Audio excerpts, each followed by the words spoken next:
Баршаңызға қайырлы күн достар. Бүгін сіздерге белгілі рецепт қызылшадан жасалатын рулеттің рецептісін ұсынатын боламын.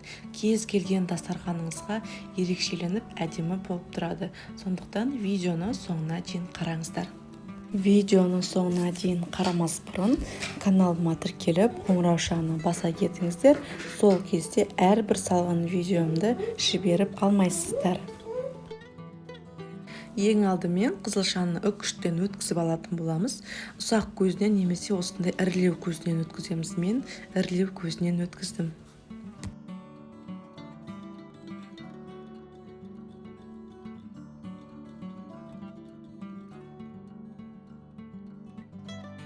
Үстіне 3 жұмыртқаны жарып салатын боламыз. Одан кейін барып үстіне сұйық майымызды құятын боламыз. Ендігі кезекте 2 ас қасық күнделікті пайдаланатын ұнды қосамыз және үстіне картоп крахмалын саламыз. 1,5 немесе 2 қасық саламыз. Картоп крахмалын неге саламыз десеңіздер, өйткені рулеттің формасы жақсы ұстау үшін міндетті түрде қосыңыздар.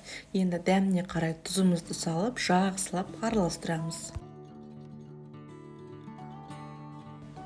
Мінекей дайын болды. Енді пешіміздің ыдысын алып, сұйық маймен майлап шығатын боламыз.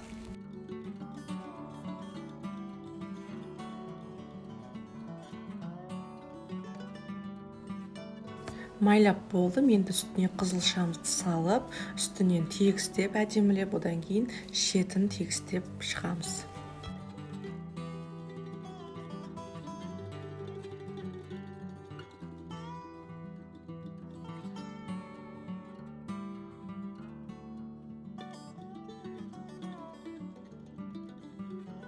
Мінекей дайын. Қызып тұрған пеште 180 градуста 13 минутқа ғана қоямыз. Одан артық қоймаңыздар.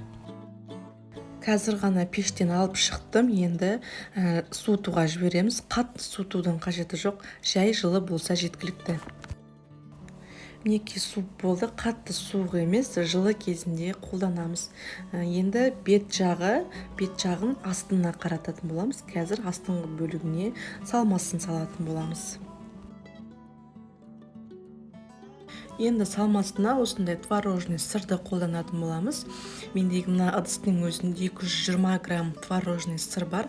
Бірақ менің пешімнің көлемі, ыдысының көлемі кішкене кішілеу болғандықтан мен 200 грамм творожный сыр қолдандым. Сіздердікі үлкендеу болса, кішкене ұзынша болса, сіздер 220 грамм сол ыдыста барлық творожный сырды қолдансаңыздар болады. Осылай қасықпен де жақсаңыздар да болады. Осылай бір саусақтың көлемінде етіп орын қалдырдым, себебі қазір ораған кезде творожный сырымыз сыртына шығып кетпеу үшін.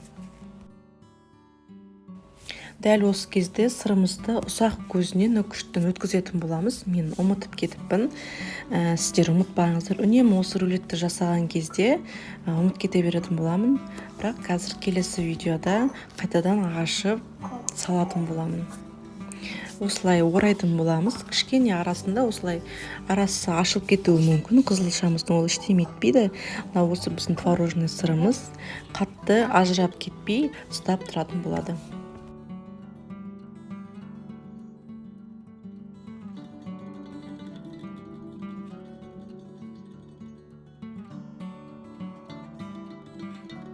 Дәл осы кезде мен уже орап қойғаннан кейін барып, сырды ұмыт кеткен есіме түсіп, қайтадан ашып, сырды ұсақ көзінен өткізіп, қайтадан орадым. Егер де сіздерде осындай жағдай болып жатса, осылай жасауларыңызға болады. Бірақ сіздерге ұмытпауға кеңес беремін.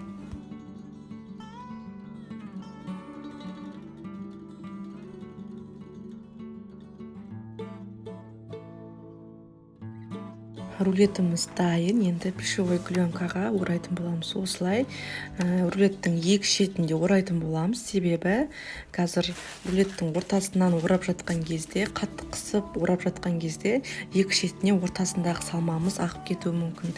Ораған кезде қасыңызға пищевой пленканы ұстап тұратын адам болған дұрыс. Сол кезде кішкене қатты тартып орауға көмегін тигізеді.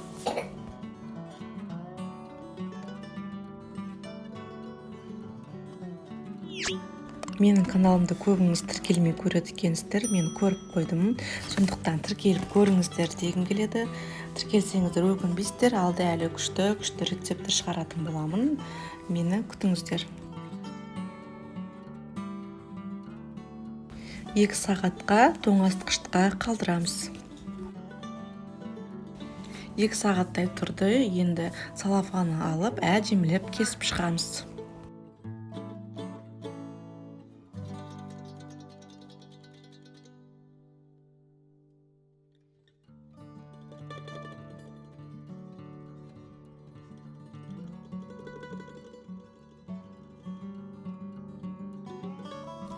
Мен осындай рулеттерді онша әдемілеп кесе алмаймын.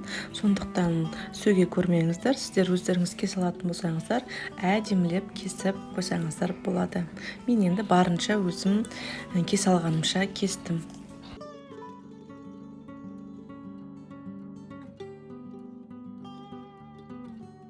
Мінекей достар, дастарханның сәнін ашатын өте нәзік қызылшадан рулетіміз дайын болды.